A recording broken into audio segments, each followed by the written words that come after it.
आता 32 गावं जोडली गेल्यामुळं आपल्या पुणे महानगरपालिकेचं क्षेत्रफळ हे राज्यातील सर्वात मोठी महानगरपालिका अशी झालेली आहे याच्या क्षेत्रफळानुरूप. आणि आज मी तिला मुंबई महानगरपालिकेचं क्षेत्रफळ पत्रकार मित्रांनो, पुणेकरांनो 437 चौरस किलोमीटर आहे आणि आपल्या पुणे महानगरपालिकेचं क्षेत्रफळ 527 चौरस किलोमीटर आहे. एवढ्या मोठ्या क्षेत्रफळामध्ये मूलभूत सोयी सुविधा देण्यासाठी आणि भविष्यात अचूक अशा प्रकारचा अंदाज केला गेला पाहिजे. तो अंदाज लक्षात घेऊन योग्य प्रकारचं नियोजन केलं गेलं पाहिजे. या केलेल्या नियोजनाची अतिशय कालबद्ध पद्धतीनं अंमलबजावणी केली पाहिजे. या सगळ्या अत्यंत महत्वाच्या गोष्टी आहेत आणि या तिन्ही गोष्टी मागील 9 वर्षामध्ये त्याचा अभाव असलेला पदोपदी त्या ठिकाणी जाणवतोय. निधीची कमतरता नसताना मी बघितलं इथं पुरेशा ठेवी आपल्या पुणे महानगरपालिकेमध्ये असताना निव्वळ दूरदृष्टीच्या अभावामुळं आणि प्रशासनावर नियंत्रणाच्या अभावामुळं मोठमोठ्या घोषणा होऊन देखील सर्वसामान्य पुणेकर नागरिकांची समस्या कमी होण्याच्या ऐवजी त्या वाढलेल्या आहेत. 9 वर्षामध्ये महानगरपालिकेच्या अर्थसंकल्पीय तरतुदीच्या रकमा जर पत्रकार मित्रांनो पाहिल्या तर 73,000 कोटी रुपये खर्च झाल्याचं दिसून येतं. परंतु झालेला खर्च पाहता नागरिकांना सोयी सुविधा ज्या उपलब्ध व्हायला पाहिजे होत्या महानगरपालिकेच्या वतीनं त्याच्यात महानगरपालिका काही यशस्वी झाल्याचं दिसून येत नाहीये.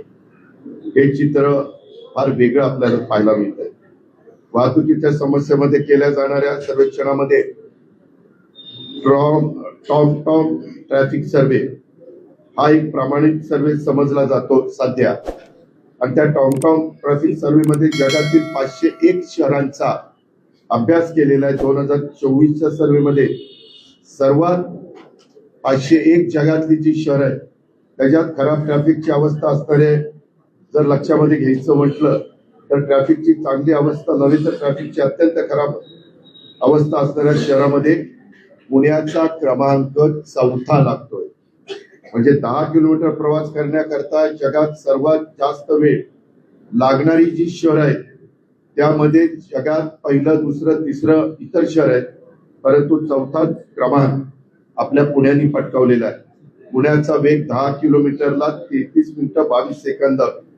जगाने दखल घ्यावी एवढी पुण्याची गती ही कमी झालेली आहे. त्याला काही कारण आहे. ट्रॅफिक जाम होत असलेले रस्ते आणि चौक, कात्रज ते कोंढवा, त्याचबरोबर हडपसर सोलापूर रोड, त्याचबरोबर नगर रोड वाघोली या परिसरामध्ये खूप ट्रॅफिक जाम होतं. आपला RTO Mangalwar Peth metro station इथं एवढं जाम असतं पीक आवरला की अगदी फुटपाथवरून 2 व्हीलरची वाहनं आपले पुणेकर घेऊन जातात. नवले ब्रिजचं तर काही बोलायलाच नको. मी मध्ये देखील एका भाषणामध्ये बोललेलो होतो. पीएमसीचे सर्व्हिस रस्ते सगळीकडे कामं अर्धवट आहेत. सिंहगड रोड फ्लायओव्हर हे चुकीचं डिझाईन झालंय.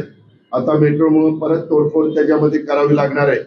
मागे तुम्हाला आठवत असेल आपल्या विद्यापीठाच्या समोरचा एक फ्लायओव्हर होता, तोही आपल्याला काढावा लागला पुढच्या 50 वर्षाचा विचार करता.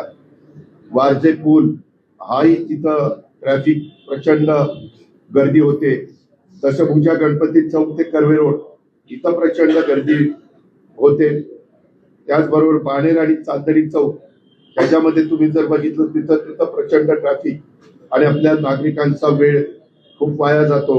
वाघोलीतील जैन वसतिगृह बकोरी फाटा ते बकोरी रस्ता इथं एक प्रचंड मोठ्या प्रमाणात ट्रॅफिक जाम होतो. आणि घोरपडी रेल्वे क्रॉसिंग या पुण्याच्या वाहतूक नियोजनासाठी Pune urban traffic management authority या नावाने एक प्राधिकरण विभागीय आयुक्ताच्या अध्यक्षतेखाली अस्तित्वात आलेलं आहे. आणि पुण्यातील वाहतुकीचा खोळंबा कमी करण्याच्या दृष्टीनं त्यांनी उपाययोजना शोधायच्या आणि त्याची अंमलबजावणी करायची हे प्राधिकरणाचं काम आहे. पालकमंत्री या नात्यानं प्राधिकरणाच्या बैठकीतील निर्णयाची माहिती मी घेत असतो. त्यावेळी असं लक्षात आलंय की मंजूर विकास आराखड्यातील अनेक डीपी डेव्हलपमेंट प्लॅन रस्त्यांची कामं महानगरपालिकेने केलीच नाही. आणि ही कामं रखडण्यामागचं कारण भूसंपादन करण्याच्या करता येत असलेल्या अडचणी हे आहे. अशा मिसिंग लिंक भूसंपादन करून पूर्ण केल्या आणि आराखड्यातील सर्व डीपी रस्ते पूर्ण वापरासाठी सुरू केले तर 50% वाहतुकीचा प्रश्न सुटणार आहे. पण त्याच्याकरता प्रचंड इच्छाशक्तीची गरज आहे. यावर्षी जवळपास 200 कोटीची तरतूद होऊन देखील अजून कोणतंही काम झालेलं नाहीये. आराखड्यात 1384 किलोमीटर लांबीचे रस्ते विकसित करणं आवश्यक आहे. आज रोजी पत्रकार मित्रांनो, पुणेकरांनो, फक्त 425 किलोमीटर लांबीचे रस्ते पूर्ण रुंदीने विकसित झाले. या कामातील जी मंद वेग आहे त्याच्यामुळे वाहतुकीच्या समस्येत वाढ झालेली आहे. आणि आज रोजी महानगरपालिकेच्या रस्त्याची स्थिती काय आहे तर डीपी आणि आरपी प्रमाणे रस्त्याची लांबी 1384 किलोमीटर आहे. पूर्ण रुंदीने विकसित रस्ते 425 किलोमीटर आहे. पूर्ण रुंदीने विकसित न झालेले रस्ते 500 किलोमीटर आहे. आणि अविकसित रस्ते ज्याला आपण मिसिंग लिंक म्हणतो ते 459 किलोमीटर आहे. शासन स्तरावर पुणे रिंग रोडची मी साधारण दर 15 दिवसांनी आढावा बैठक घेतो. मुख्यमंत्री महोदय पण महिना 2 महिन्यामध्ये त्याची बैठक घेतात. नाशिक फाटा ते खेड म्हणजे राजगुरुनगर आणि हडपसर ते यवत, तळेगाव, चाकण, चक्रापूर, शिक्रापूर या रस्त्यांच्या रुंदीकरणाच्यासाठी आम्ही केंद्रीय मंत्री नितीन गडकरी साहेबांच्याकडे पाठपुरावा करतोय. मागे जसं चांदणी चौकामध्ये त्यांनी मनावर घेतल्यानंतर तिथलं ट्रॅफिक कमी होण्याच्या करता त्याला मोठा निधी गडकरी साहेबांच्याकडनं मिळण्याच्या करता मदत झाली आणि यामुळे पूर्ण समस्या सुटणार नाही. पण पुणे शहरातले 2044 किलोमीटर लांबीचे रस्ते खड्डेमुक्त आणि दर्जेदार करण्याचं त्याचप्रमाणे मंजूर आराखड्याप्रमाणे डीपी आणि आरपी रस्त्याचं भूसंपादन करून पूर्ण करण्याची जबाबदारी पालिकेची असते. दुर्दैवाने 9 वर्षाच्या काळात निधी केवळ खड्डे दुरुस्ती आणि तात्पुरती डागडुजी याकरता वापरला गेला आणि निधी खर्च करून देखील समस्येच्या मुळाशी न गेल्यामुळं त्यानुसार उपाययोजना न केल्याच्या गंभीर समस्या झालेल्या आहेत. पत्रकार मित्रांनो, तुम्हाला आश्चर्य वाटेल की निधी होता 2020-21 मध्ये अंदाजपत्रकातील तरतूद 151 कोटी, खर्च झाला फक्त 69 कोटी. 21-22 ला तरतूद 108 कोटी, खर्च झाला 81 कोटी. 22-23 मध्ये 163 कोटी निधीची तरतूद, खर्च झाला 115 कोटी. 23-24 ला 390 कोटी तरतूद, खर्च झाला 210 कोटी आणि 24-25 ला 317 कोटीची तरतूद, खर्च झाला फक्त 182 कोटी. म्हणजे 1130 कोटीची तरतूद या 5 वर्षात असताना खर्च फक्त 858 कोटी झाला. म्हणजे जवळपास फक्त 55% पैसे खर्च झाले. म्हणजे पैसे असताना पण त्याच्यामध्ये प्रशासन कमी पडलं. त्याच्यामध्ये जे कुणी जरी मुदत संपली असली तरी जे तिथलं कारभार बघायचे ती कारभारी लोक तिथं कमी पडली. त्याच्यामुळे पुणेकरांना खड्ड्याला सामोरं जावं लागलं. अनेक पुणेकरांच्या मान मोडणारे सगळे खड्डे पालिकेने बुजवलेच नाही. खूप जणांना त्याचा त्रास सहन करावा लागला. या कठोर उपाययोजना करून पाठपुरावा करून भूसंपादन करणं या सगळ्या गोष्टी तुम्हाला आठवत असेल. पुण्याच्या आपुलकी पोटीस माझ्यासारख्या कार्यकर्त्यांनी गणेश खिंड रस्त्यावर विद्यापीठ चौक ते आरबीआय रुंदीकरण 45 मीटर 10 पदरी रस्ता आम्ही तो पाठपुरावा करून घेतला. एमएससीबीची जागा मिळत नव्हती, ती पण बिल्डिंग एमएससीबीची आम्ही ताब्यात घेतली आणि तिथं रस्ता रुंद केला. केंद्र सरकारची NIC संस्था इथंही कायद्याने त्यांची जागा पण ताब्यामध्ये घेतली आणि जुना पुणे मुंबई रस्ता पण तुम्हाला माहिती 21 मीटरचा 42 मीटर आम्ही मागच्या काळामध्ये त्या ठिकाणी आपण करून दाखवला. कात्रज रोडचं टेंडर 2018 ला निघालं, परंतु 6 वर्ष झाली तरी कात्रज कोंढवा रोड पूर्ण काही झालेलं नाहीये. खराडी चौक, मुंडवा चौक पालिकेच्या मागे लागून रुंद केला, परंतु केशवनगर मांजरी रस्ता अजून रुंदच नाहीये. मुंडवा चौकात फ्लायओव्हरचा करण्याची गरज आहे. घोरपडी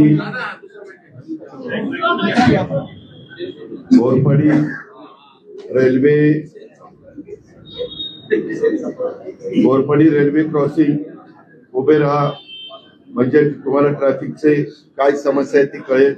घोरपडे ते मुंडवा चौक रस्त्याची खड्ड्यांनी चाळत झालेली आहे. डिवायडर मध्ये झाडं झुडपं वाळून गेलेली आहे. मेट्रो खाली डिवायडरचा अक्षरशः कचरा कुंड्या त्या ठिकाणी झालेला आहे. एअरपोर्ट रस्ता लोहगाव विमाननगर भागात प्रचंड वाहतुकीची कोंडी ही झालेली आहे. पुणे नगर रस्ता सोलापूर रस्त्यावर धोकादायक बीआरटीचं रेलिंग आमदार सुनील टिंगे आणि चेतन तुपे यांनी पाठपुरावा करून काढून टाकले, पण अजूनही त्या रस्त्याचा पूर्ण विकास झालेला नाहीये.